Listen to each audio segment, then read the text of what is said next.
Hello everyone. आप सभी का स्वागत है हमारे यूट्यूब चैनल पढ़ाई प्लेटफॉर्म पर। आज हम यूपीएससी के एक टॉपिक ब्लड जो कि साइंस एंड टेक्नोलॉजी सेक्शन के अंडर आता है के बारे में पढ़ने वाले हैं। ये टॉपिक यूपीएससी एग्ज़ाम के लिए तो इम्पोर्टेंट है ही, लेकिन ये बाकी जनरल कॉम्पिटिटिव एग्जाम में भी काफ़ी पूछा जाता है, तो ये वीडियो हर एक टाइप के स्टूडेंट के लिए बेनिफिशियल होगा। अगर हमारे वीडियो में पढ़ाए गए कंटेंट्स की बात करें तो इसमें हम ब्लड की इंट्रोडक्शन के बारे में पढ़ेंगे, कॉम्पोजिशन ऑफ ब्लड के बारे में पढ़ेंगे, प्लाज्मा में पाए जाने वाले इंपॉर्टेंट प्रोटीन्स के बारे में पढ़ेंगे, formed elements such as RBCs, डब्ल्यूबीसीज, प्लेटलेट्स के बारे में पढ़ेंगे, functions of the blood, recent advances in blood research such as stem cell therapy, gene therapy, blood doping, diseases and disorders of blood के बारे में पढ़ेंगे। So let us start the video। अगर इंट्रोडक्शन की बात करें तो blood is a vital connective tissue that plays a key role in transporting oxygen, nutrients, waste products, regulating body temperature and maintaining homeostasis। इस डेफिनेशन को पढ़ने पर आपके दिमाग में सबसे पहले एक सवाल आया होगा कि कनेक्टिव टिश्यू क्या होता है। तो connective tissue is a type of biological tissue that supports, connects and binds different parts of the body. जैसे कि नाम से पता चल रहा है, कनेक्टिव टिश्यू कनेक्ट वर्ड से बना है, और कनेक्ट वर्ड का मतलब होता है जोड़ना, यानी कि बॉडी की डिफरेंट पार्ट्स को जोड़कर रखने का काम ब्लड करता है। कैसे करता है आपको पता होगा कि ब्लड कैपिलरीज हैं, आर्टरीज हैं, वीन्स हैं, वो हमारी बॉडी की हर एक सेल तक जाती हैं। तो ओवरऑल बॉडी को जोड़ के रखने का काम, बाइंड करके रखने का काम, टिश्यूज़ को बाइंड करके रखने का काम ब्लड करता है। और इस प्रकार से ये एक स्ट्रक्चर प्रोवाइड करता है, एक सपोर्ट प्रोवाइड करता है टिश्यूज़ एंड ऑर्गन्स को। Therefore blood is a kind of connective tissue. तो आपको समझ में आ गया होगा कि ब्लड कनेक्टिव टिश्यू क्यों है। अब इसके रोल की बात करें या इसके फंक्शन की बात करें तो ये ट्रांसपोर्ट करता है ऑक्सीजन को, न्यूट्रिएंट्स को, वेस्ट प्रोडक्ट्स को।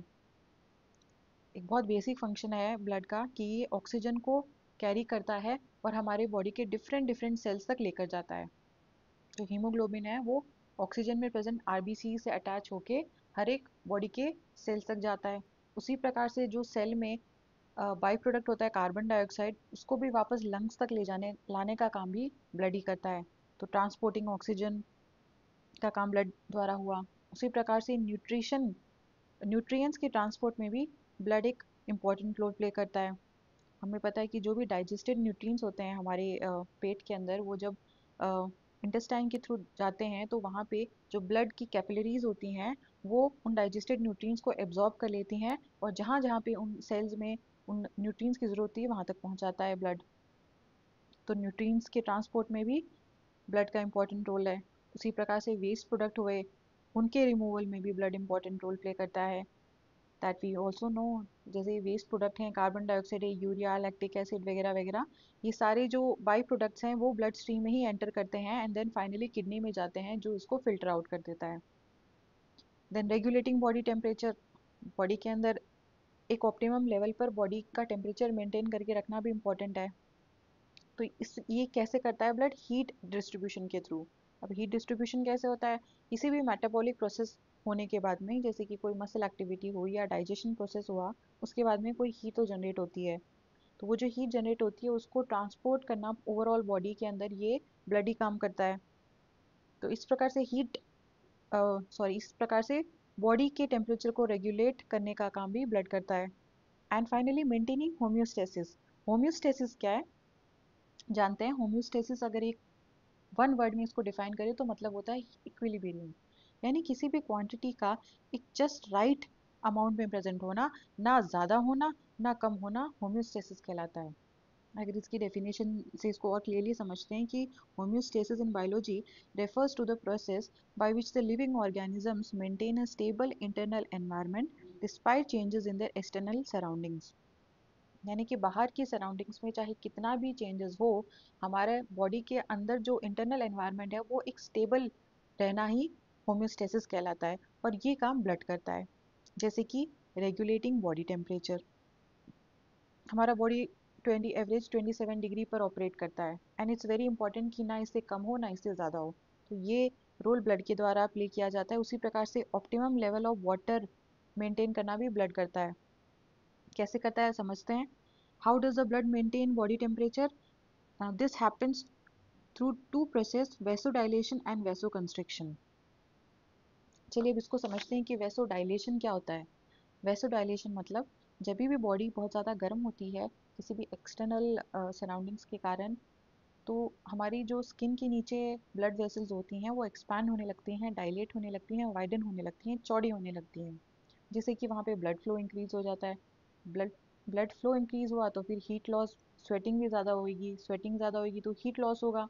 उसकी वजह से क्या होगा, बॉडी कूल डाउन होने लगेगी। यानी कि जब भी बॉडी ऑलरेडी अगर गर्म है तो वैसो डायलेशन के थ्रू नसों के एक्सपैंड होने के कारण हमारी बॉडी कूल डाउन होने लगती है, टेम्परेचर कम आ जाता है। उसी प्रकार वैसो कंस्ट्रिक्शन में क्या होता है, जब भी बॉडी पहले बहुत ज़्यादा ठंडी है बाहर की ठंड के कारण या किसी भी कारण से, तो ब्लड वेसल्स जो होती हैं वो कंस्ट्रिक्ट होने लगती हैं, सिकुड़ने लगती हैं, जिसके कारण ब्लड फ्लो इंक्रीज होने लग जाता है। अब ब्लड फ्लो डिक्रीज होने लग जाता है। यानी कि जब भी बाहर का वातावरण में अगर ठंड ज़्यादा है तो हमारी जो स्किन के अंदर ब्लड वेसल्स हैं वो सिकुड़ने लगती हैं, कंस्ट्रिक्ट होती हैं। कंस्ट्रिक्ट होने की वजह से ब्लड फ्लो डिक्रीज होने लगता है, और इसके कारण जो भी हमारी बॉडी के अंदर हीट जनरेट हुई थी वो कंजर्व हो गई, यानी बॉडी से बाहर नहीं गई वो हीट, और इसके कारण हमारी बॉडी वापस गर्म रह जाती है। तो ये दो प्रोसेस होते हैं, वेसो डायलेशन एंड वेसो कंस्ट्रिक्शन, जिसके थ्रू या तो बॉडी का टेम्परेचर ब्लड बढ़ा देता है या ब्लड कम कर देता है। उसी प्रकार से एक optimum level of water body के अंदर मेंटेन करने का काम भी ब्लड ही करता है। ये कैसे होता है, filtration and absorption bye kidney. अब किडनी तक जो भी वेस्ट प्रोडक्ट होते हैं, वाटर होता है, वो ब्लड ही लेकर आता है।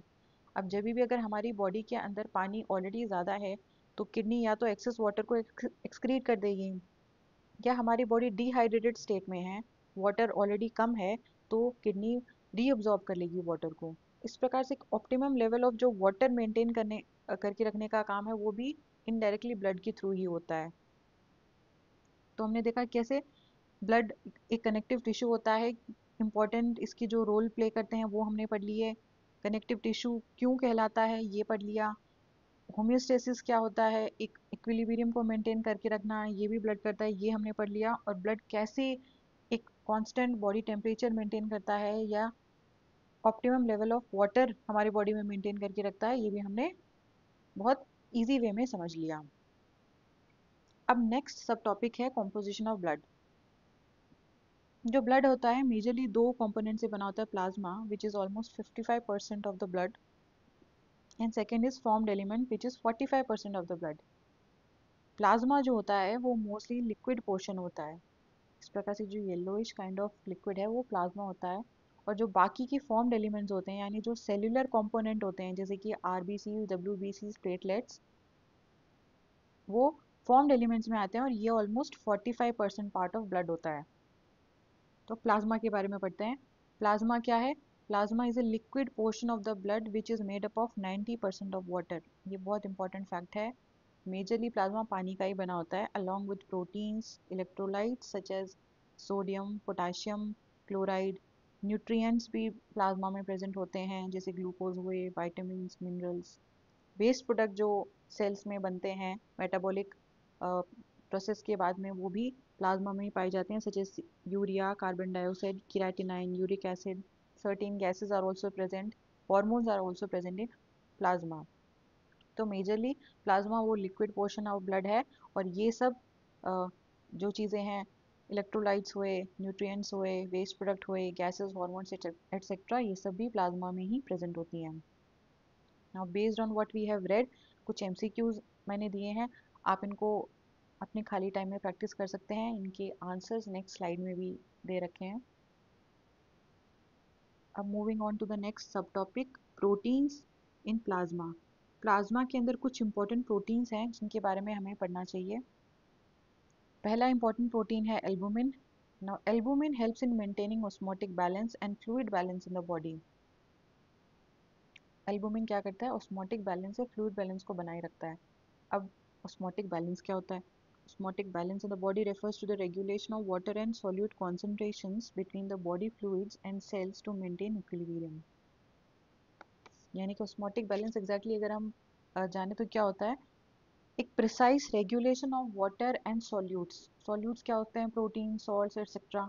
तो सेल्स और उसके सराउंडिंग फ्लूइड्स, यानी एक मान लीजिए सेल है और उसका जो सराउंडिंग फ्लूइड है उसके बीच में इन सॉल्यूट का कंसंट्रेशन या फिर वाटर का एक कंसंट्रेशन, एक रेगुलेशन करके रखना ऑस्मोटिक बैलेंस कहलाता है।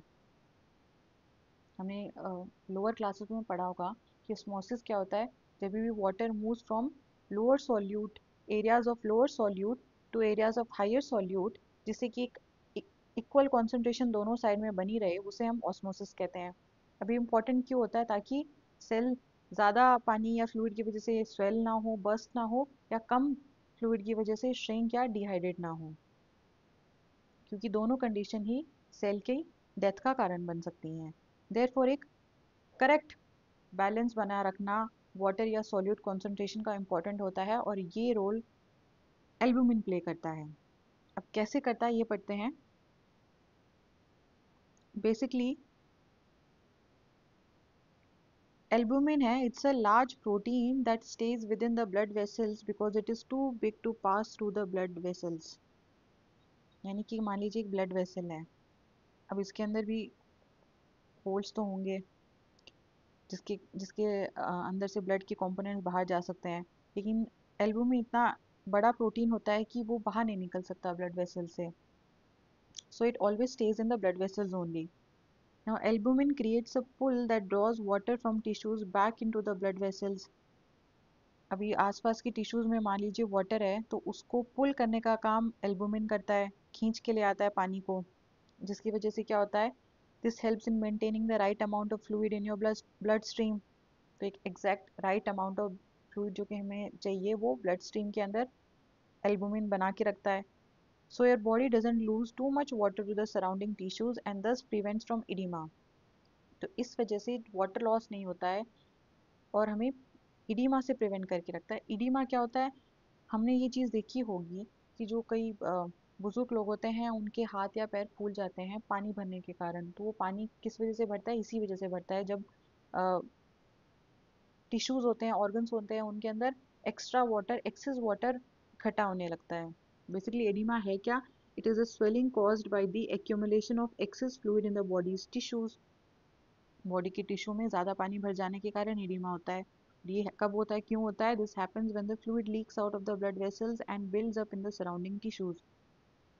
जब फ्लूइड ब्लड वेसल्स में से यहाँ लीक करने लग जाए और बाकी की सराउंडिंग टिश्यूज में पानी भरने लग जाए तो इडिमा हो जाती है।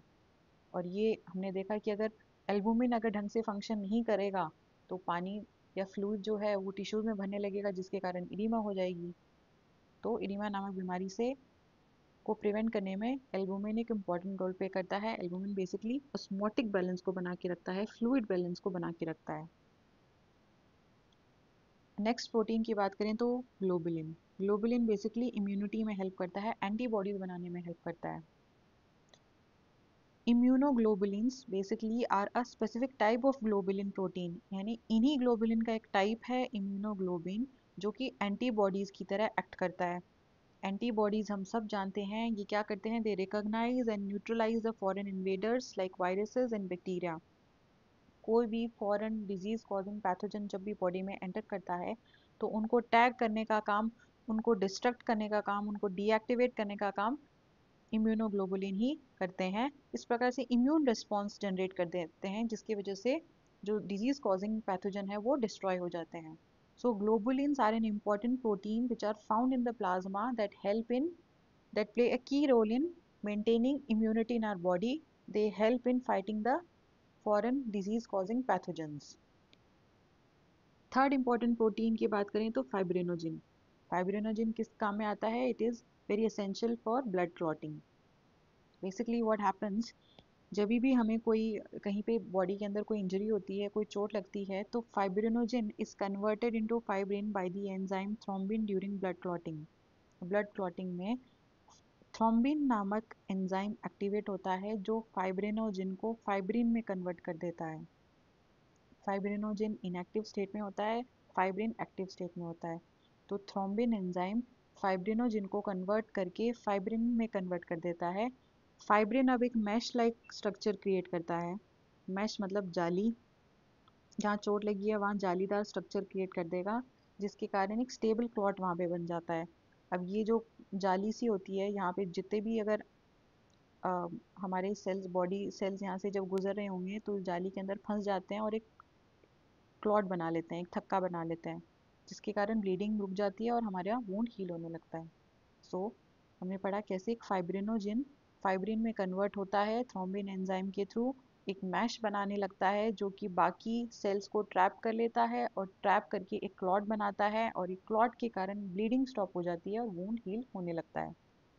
पिक्चर में दे सकते हैं कैसे ये क्लॉट बना है, यहाँ पे बहुत सारे सेल्स, प्लेटलेट्स एक्सेट्रा यहाँ पे आके ट्रैप हो गई और एक थक्का बना लिया। तो हमने देखा जो प्लाज्मा में पाए जाने वाले important protein such as albumin जो ऑस्मोटिक बैलेंस बना के रखता है, फ्लूइड बैलेंस बना के रखता है, कैसे बना के रखता है ये हमने समझ लिया। फिर ग्लोबुलिन के बारे में हमने समझ लिया कैसे इम्यूनिटी में रोल प्ले करते हैं। थर्ड, फाइब्रिनोजन जो ब्लड क्लॉटिंग में कैसे हेल्प करता है ये भी हमने पढ़ लिया। And based on these notes कुछ एमसीक्यूज भी दिए हैं जो आप अपने आप से सॉल्व कर सकते हैं। इनके आंसर्स अगली स्लाइड में दे रखे हैं। अब अगले सब टॉपिक पे मूव करते हैं, विच इज़ फॉर्म्ड एलिमेंट्स। पहला जो फॉर्म्ड एलिमेंट है वो है आरबीसीज। आरबीसीज को क्या बोलते हैं? एरिथ्रोसाइट्स भी बोलते हैं, एरिथ्रोसाइट्स। इनका बेसिक फंक्शन क्या होता है? They carry oxygen from the lungs to tissues and return carbon dioxide to the lungs for expulsion. ये हीमोग्लोबिन के थ्रू होता है, अभी पढ़ेंगे। आरबीसीज बेसिकली कहाँ पे बनते हैं? ये रेड बोन मैरो में ये बनाए जाते हैं। रेड बोन मैरो हमारे जो हड्डियाँ होती हैं, बोन्स होते हैं, उनके बीच में जो हॉलो स्ट्रक्चर होता है वहाँ पे बनता है और उसके अंदर आरबीसीज बनाए जाते हैं। And these are devoid of nucleus. This is an important fact that इनके आरबीसीज में न्यूक्लियस नहीं होता है and they are biconcave in shape. Basically concave shape ऐसा होता है, बाई कॉन्केव ऐसा हो गया, और को जोड़ देंगे तो ये आरबीसी का स्ट्रक्चर बन गया, डम्बल लाइक स्ट्रक्चर बन गया। थर्ड इंपॉर्टेंट है ग्लोबुलिन, सॉरी हीमोग्लोबिन। हीमोग्लोबिन क्या होते हैं? They are a red coloured iron containing complex protein called haemoglobin which binds to oxygen. तो जो हम कहते हैं कि ब्लड की ऑक्सीजन कैरिंग कैपेसिटी होती है वो हीमोग्लोबिन के कारण ही होती है। ये रेड कलर के होते हैं, आयरन कंटेनिंग होते हैं, आयरन इनके अंदर पाया जाता है और ये ऑक्सीजन से बाइंड होके ऑक्सीजन को हर एक टिश्यू, हर एक ऑर्गन तक लेकर जाते हैं। तो दिस इज़ वेरी इंपॉर्टेंट। और आरबीसी की लाइफ स्पैन की बात करें तो ऑलमोस्ट 120 डेज का इनका लाइफ स्पैन होता है। अब दूसरे फॉर्म्ड एलिमेंट की बात करें तो ये है WBCs, white blood cells. These are known as leucocytes and these are responsible for body's immune responses. जो भी डिजीज कॉजिंग एबिलिटी हमारे बॉडी की होती है वो WBCs के कारण ही होती है। ये कलरलेस होते हैं due to lack of haemoglobin. इनके अंदर हीमोग्लोबिन नहीं होता है इसलिए ये कलरलेस होते हैं। इंपॉर्टेंट फैक्ट है कि दे आर न्यूक्लिएटेड। आरबीसीज में न्यूक्लियस नहीं था, WBCs में न्यूक्लियस होता है, और these are relatively lesser in number as compare to RBCs. यानी इनका लगभग 6000 टू 8000 mm³ ऑफ ब्लड में ये पाए जाते हैं। टाइप्स ऑफ WBCs की बात करें, इनके नाम आप याद रख लीजिए: neutrophils, lymphocytes, monocytes, eosinophils, basophils. Then अगर फंक्शन की बात करें तो इन्फेक्शन से फाइट करना, एंटीबॉडीज़ बनाना, एलर्जिक रिएक्शन में इंपॉर्टेंट रोल प्ले करते हैं WBCs। थर्ड कंपोनेंट की बात करें तो ये होते हैं प्लेटलेट्स, थ्रोम्बोसाइट्स। प्लेटलेट्स को हम थ्रोम्बोसाइट्स भी बोलते हैं।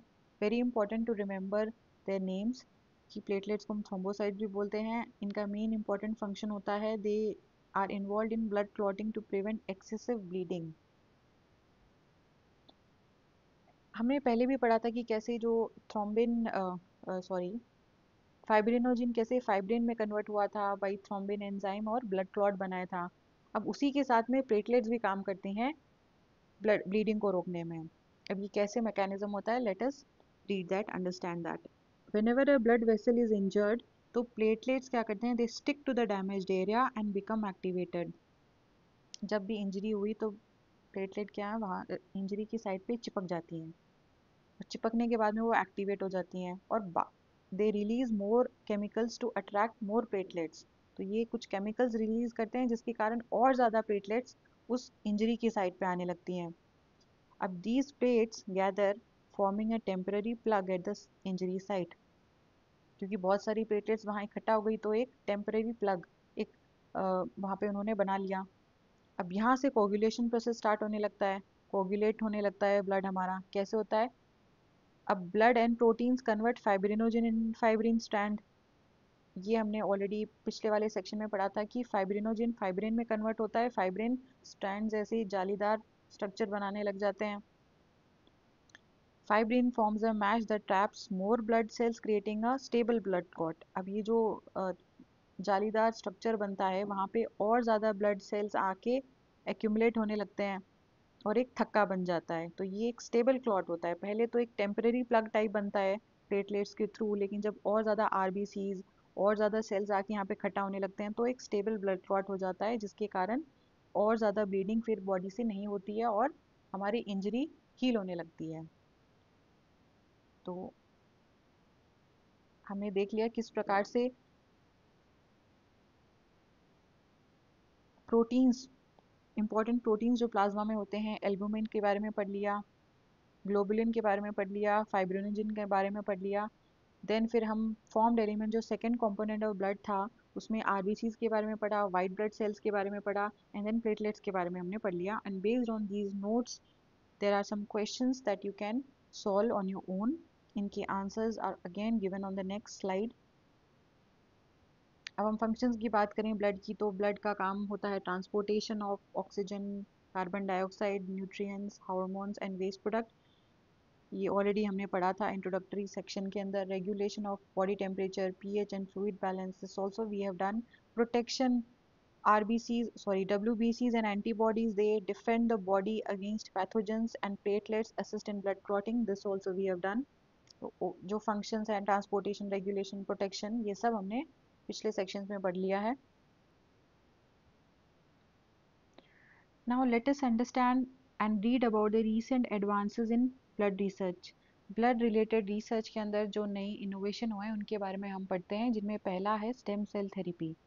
स्टेम सेल थेरेपी को समझने के लिए पहले ज़रूरी है कि स्टेम सेल के बारे में जानें। स्टेम सेल क्या है? They have a unique ability to develop into many different types of cell and can self renew और divide indefinitely। स्टेम सेल की एक यूनिक एबिलिटी होती है कि वो किसी भी प्रकार के सेल के अंदर कन्वर्ट हो सकते हैं।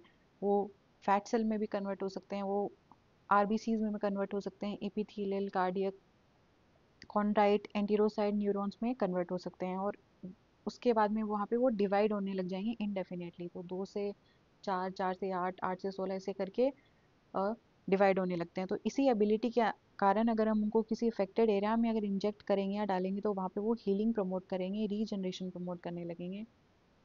कोई डैमेज टिश्यू होगा तो उसको ठीक कर देंगे उसी टिश्यू के सेल में कन्वर्ट होके। और इसी एबिलिटी के कारण इनको यूज़ किया जाता है ब्लड कैंसर में, ल्यूकेमिया में और कीमोथेरेपी में। बेसिकली क्या होता है कि ब्लड कैंसर के अंदर हमारे ब्लड सेल्स की एबनॉर्मल ग्रोथ होने लगती है। हमारा जो बोन मैरो जहाँ पे ब्लड सेल्स जनरेट होते हैं, वो बोन मैरो भी इम्पेयर होने लगता है, वो खराब होने लगता है। तो अगर हम स्टेम सेल को का ट्रांसप्लांटेशन कर दें उस बोन मैरो में, तो हमारे बॉडी की जो सेल प्रोडक्शन की एबिलिटी थी वो वापस रीस्टोर होने लगती है। तो इस प्रकार से कैसे स्टेम सेल कैंसर को ठीक करने में भी यूज हो सकते हैं।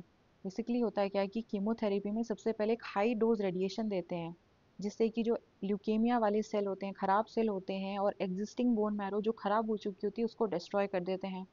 उसके बाद में हम फिर बोन मैरो में हेल्दी स्टेम सेल्स डालते हैं। कैसे करते हैं? स्टेम सेल को पहले तो बॉडी ब्लड स्ट्रीम में ट्रांसफर करते हैं। अब ये स्टेम सेल ट्रांसफर होके बोन मैरो में जाते हैं और बोन मैरो में जाके फिर हेल्दी ब्लड सेल्स जनरेट करने लग जाते हैं। तो इस प्रकार से हमारी बॉडी का जो ब्लड सेल्स का प्रोडक्शन था वो रिस्टोर हो जाता है। And this is how blood cells are being used in the treatment of cancers. अगर कुछ रीसेंट एग्जाम्पल की बात करें तो हार्ट डिजीज में इनका यूज होता है, पार्किंसंस डिजीज में भी इनका यूज हुआ है। Let us understand how these are being used in heart disease। Researchers are using stem cells to repair the damaged heart tissue in patients who have suffered a heart attack। यानी कि मान लीजिए अपना heart है, जब भी कोई heart attack आता है तो एक ब्लड आर्टरी के अंदर ब्लॉकेज होता है। ब्लॉकेज के अंदर वो जितनी भी एरिया में ब्लड सप्लाई कर रही थी वो आर्टरी, वहाँ पे ब्लड नहीं जाता है कुछ घंटों तक या कुछ देर तक, जिसकी वजह से वो एरिया होती है वो परमानेंटली डैमेज हो जाती है। तो ये इतनी एरिया जहाँ पे भी ब्लड नहीं पहुंचा वो परमानेंटली डैमेज हो गई। अब क्योंकि ये एरिया डैमेज हो गई तो हार्ट की पंपिंग भी कम हो गई। तो ब्लड सेल अगर हम स्टेम सेल्स को यहाँ पे डाल दें तो वो स्टेम सेल कन्वर्ट हो जाएंगे कार्डियक सेल में। हमने देखा था कि स्टेम सेल के अंदर एबिलिटी होती है कि वो कार्डियक सेल में भी कन्वर्ट हो सकते हैं। तो वो कार्डियक सेल में कन्वर्ट हो जाएंगे और हार्ट की पंपिंग वापस रिस्टोर फंक्शन हो जाएगी। तो हमने देखा कि यूजुअली पहले यही होता था कि अगर एक बार हार्ट अटैक के कारण आपकी हार्ट मसल अगर इम्पेयर हो गई है, खराब हो गई है, तो वो वापस कभी ठीक नहीं हो सकती थी। आपका हार्ट होता था वो डैमेज हो जाता था और आपकी पंपिंग बहुत कम हो जाती थी ब्लड की, and eventually after some years the person dies. So अब स्टेम सेल अगर हम वहाँ डाल देते हैं तो वो वापस कार्डियक सेल में जनरेट होके हमारे कार्डियक का फंक्शन होता है उसको रिस्टोर कर देते हैं, हार्ट की पंपिंग को रिस्टोर कर देता है। And this is how stem cells can be used in treating heart diseases such as heart attacks. Similarly, stem cells are also used in treating Parkinson's disease. पहले समझते हैं पार्किंसंस डिजीज क्या होता है। इसके अंदर मूवमेंट या कोऑर्डिनेशन इम्पेयर होने लगता है। बेसिकली हमारे ब्रेन के अंदर ऐसे न्यूरॉन्स जो कि डोपामिन सिक्रीट करते हैं वो डाई करने लग जाते हैं, वो खराब होने लगते हैं। और डोपामिन ऐसा हार्मोन है जो हमारी बॉडी के मूवमेंट को और कोऑर्डिनेशन को रेगुलेट करता है। तो अगर डोपामिन ही सिक्रेट नहीं हुआ तो मूवमेंट भी नहीं होगा ढंग से। तो इस प्रकार से पार्किंसंस डिजीज के अंदर न्यूरॉन्स के इम्पेयरमेंट के कारण जो कि डोपामिन सिक्रीट करते हैं, मूवमेंट और कोऑर्डिनेशन नहीं होता है। अब इनके अंदर स्टेम सेल कैसे यूज होते हैं। Scientist used induced pluripotent cells to generate dopamine producing neurons and transplant them into patients with Parkinson's disease. पहले समझते हैं कि induced pluripotent stem cell क्या होते हैं। स्टेम सेल जो होते हैं बेसिकली स्टेम सेल्स को ही हम प्लूरीपोटेंट स्टेम सेल भी बोलते हैं। Pluri as the name suggest many and potent means ability. तो जिन्हीं भी सेल्स यानी कि स्टेम सेल की एबिलिटी होती है कि वो ऑलमोस्ट किसी भी टाइप के सेल में कन्वर्ट हो जाए उनको प्लूरीपोटेंट सेल कहते हैं। स्टेम सेल्स को ऑब्टेन करने के दो तरीके होते हैं। एक तो एम्ब्रियो से, जो भ्रूण अवस्था में ब्लास्टोसाइट होता है, उससे हम स्टेम सेल्स को बना सकते हैं। दूसरा होता है हम लैब के अंदर उनको बनाते हैं। अब लैब में क्या करते हैं कि साइंटिस्ट उनको इंड्यूस करते हैं स्टेम सेल्स को। बेसिकली जो साइंटिस्ट रेगुलर जो एडल्ट सेल्स होते हैं उनको कन्वर्ट करके वापस स्टेम सेल में बना देते हैं लैब्स के अंदर। तो इनको हम बोलते हैं इंड्यूस्ड प्लूरीपोटेंट सेल। तो ऐसे इंड्यूस्ड प्लूरीपोटेंट सेल को हम डोपामिन जनरेटिंग न्यूरॉन्स के अंदर जब डाल देते हैं और ट्रांसप्लांट कर देते हैं पेशेंट्स के अंदर, तो उनकी डोपामिन की सीक्रेट करने की एबिलिटी वापस रिस्टोर हो जाती है उन न्यूरॉन्स की, एंड कोऑर्डिनेशन एंड कंट्रोल जो होता है बॉडी का वो भी वापस ठीक होने लगता है। So this approach aims to replace the lost neurons that cause the motor symptoms in Parkinson's disease. ऐसे न्यूरॉन्स जो खराब हो गए थे, डाई हो गए थे, जो कोऑर्डिनेशन को कंट्रोल कर रहे थे, उनको अब हम वापस रिप्लेस कर देते हैं नए न्यूरॉन्स के साथ में। और ये नए न्यूरॉन्स कैसे बनते हैं, स्टेम सेल से ही बनते हैं। बेसिकली स्टेम सेल्स को डैमेज न्यूरॉन्स के अंदर डाल दिया और फिर वो न्यूरॉन्स वापस पहले की तरह फंक्शन करने लगे, डोपामिन बनाने लगे, और डोपामिन बनाने की वजह से हमारा कोऑर्डिनेशन, मूवमेंट, कंट्रोल वापस आ गया। So early trials are showing promise in improving motor function and reducing symptoms. So अभी इसके ऊपर रिसर्च चल रहा है।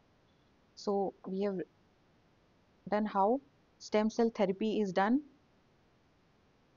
अब नेक्स्ट टॉपिक, सब टॉपिक पे चलते हैं, वो है जीन थेरेपी।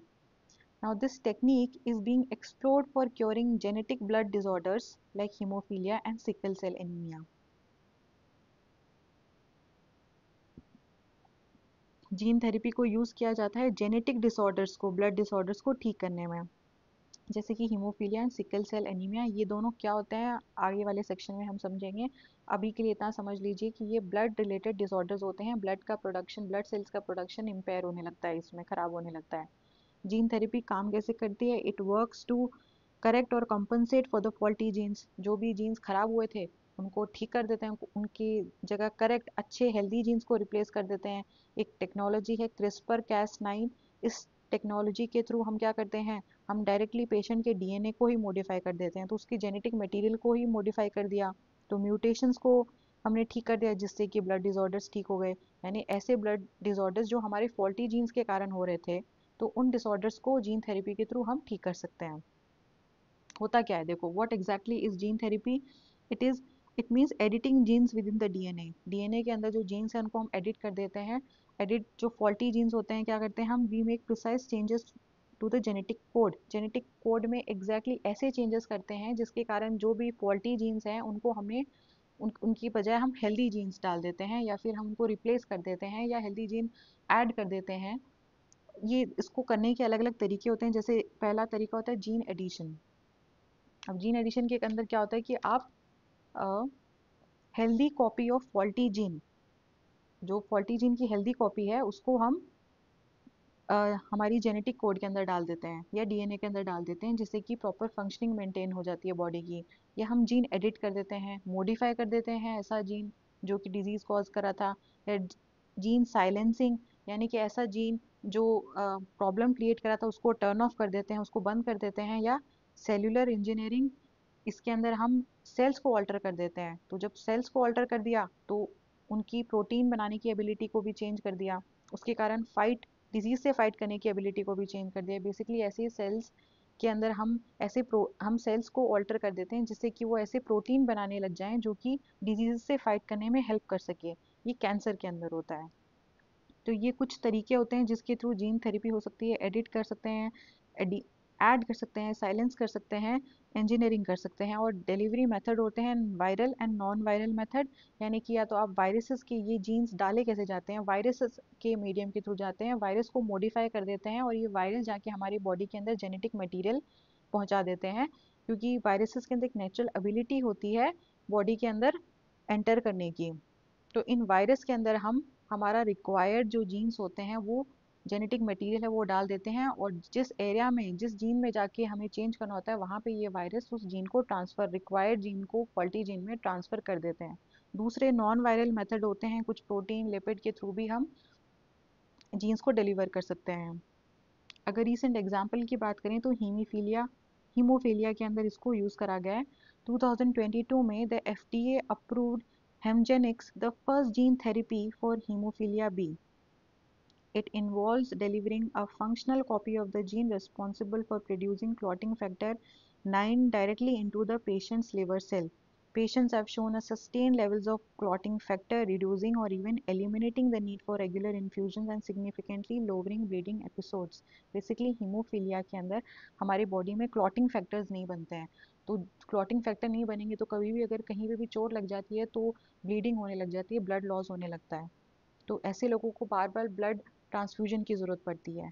तो अगर हम, क्योंकि ये किसी फॉल्टी जीन की वजह से ही होता है, तो हम जीन थेरेपी के थ्रू उस जीन को ठीक कर देते हैं। हम क्या करते हैं, functional copy of the gene responsible for producing clotting factor 9। तो क्लॉटिंग फैक्टर को बनाने के लिए जिस जीन की ज़रूरत होती है हम उसी जीन को पेशेंट के लिवर सेल में डाल देते हैं। तो जिस कारण फिर हमारी बॉडी अपने आप क्लॉटिंग फैक्टर्स को प्रोड्यूस करने लग जाता है। बेसिकली जिन पेशेंट्स के अंदर पहले तो क्लॉटिंग फैक्टर्स बन ही नहीं रहे थे कोई जीन्स के कारण, अब हमने वो जीन्स डाल दिए जिससे कि क्लॉटिंग फैक्टर बनने लग गए और हीमोफीलिया ठीक होने लग गया। तो इस प्रकार से जीन थेरेपी यूज होता है हीमोफीलिया के अंदर। अब हम पढ़ते हैं ब्लड डोपिंग के बारे में। ब्लड डोपिंग क्या होता है? The use of blood transfusions और erythropoietin to enhance the athletic performance by increasing RBC count. तो ब्लड ट्रांसफ्यूजन करके या फिर एरिथ्रोपोइटिन एक हार्मोन होता है जिससे कि आरबीसी के प्रोडक्शन को इंक्रीज किया जाता है। यह हार्मोन किडनी के द्वारा रिलीज होता है जो कि बोन मैरो को स्टिमुलेट करता है जिससे कि आरबीसी प्रोडक्शन ज़्यादा हो जाती है। तो हम बाहर से भी एरिथ्रोपोइटिन हार्मोन अगर बॉडी किसी एथलीट की बॉडी में इंजेक्ट करेंगे तो उससे क्या होती है, उसकी परफॉर्मेंस इंक्रीज हो जाती है। कैसे? आरबीसी काउंट इंक्रीज होने की वजह से। अभी होता कैसे है, बेसिकली आप किसी इवेंट से पहले एक एथलीट की बॉडी में से थोड़ा ब्लड रिमूव कर लेते हो, देन उस ब्लड को प्रोसेस करके आरबीसीज को स्टोर कर देते हैं फ्रीज में ताकि वो ख़राब ना हो। And then right before the event हम उस आरबीसीज को वापस उसकी बॉडी में री इंजेक्ट कर देते हैं। अब क्योंकि आपने उसके अंदर आरबीसीज को अचानक से इंक्रीज कर दिया, उसकी वजह से ऑक्सीजन कैरिंग कैपेसिटी बढ़ गई, तो मसल तक ज़्यादा ऑक्सीजन डिलीवर हो पा रहा है, तो उसकी परफॉर्मेंस, स्टेमिना इंक्रीज हो गई और थकान कम हो गई है, फैटीग को डिले कर दिया है। तो इस प्रकार से ब्लड डोपिंग यानी यूज़ ऑफ ब्लड ट्रांसफ्यूजन और erythropoietin to increase the athletic performance is blood doping, and ये इलीगल होता है।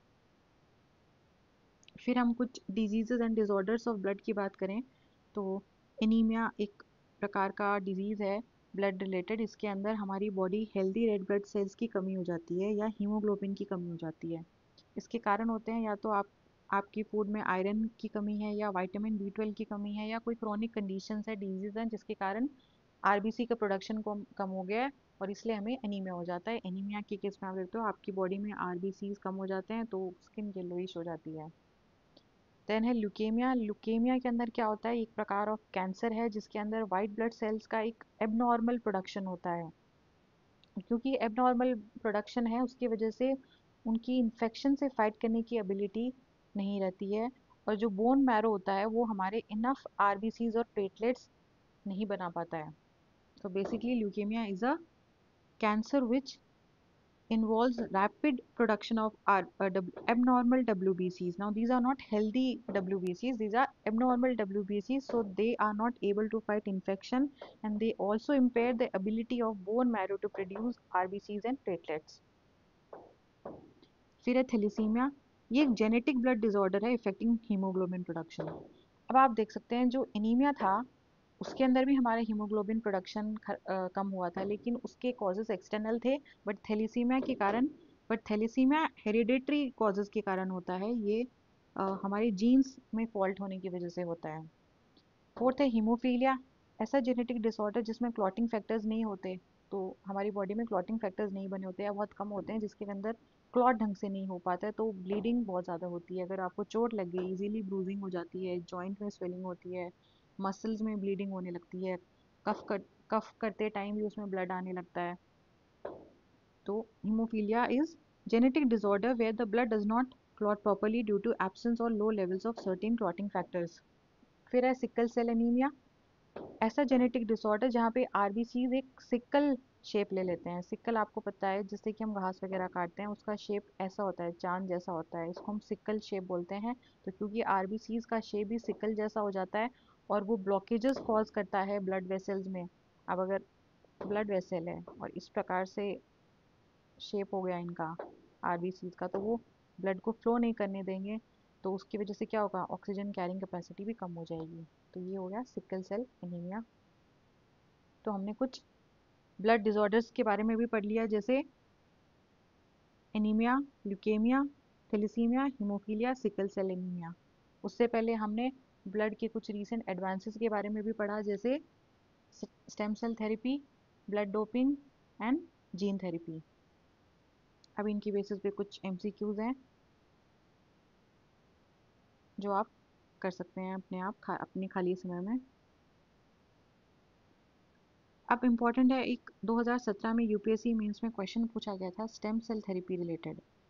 Stem cell therapy is gaining popularity in India to treat a wide variety of medical conditions including leukemia, thalassemia, damaged cornea, and several burns. Describe briefly what stem cell therapy is and what advantages it has over other treatments. तो ये GS paper 3 का part है। अगर हम इसकी की demand करें question की, अगर देखें तो ये आपसे डिमांड करता है कि आप स्टेम सेल थेरेपी के बारे में लिखें, उसके एप्लीकेशन और उसके एडवांटेजेस के बारे में लिखें, कॉन्सेप्ट को समझाएं कि क्या स्टेम सेल थेरेपी होता है, उसकी एप्लीकेशंस के बारे में बताएं। इन एप्लीकेशंस के अलावा जैसे leukaemia, lymphoma, brain, spinal cord injury, heart failure, hearing loss etcetera, उसके बाद में उसके एडवांटेजेस के बारे में बताएं बाकी ट्रीटमेंट के कंपैरिजन में, एंड फाइनली उसे आप कंक्लूड कर दें। तो यहाँ पे हमारा ब्लड का टॉपिक ख़त्म होता है। Thank you for watching our video.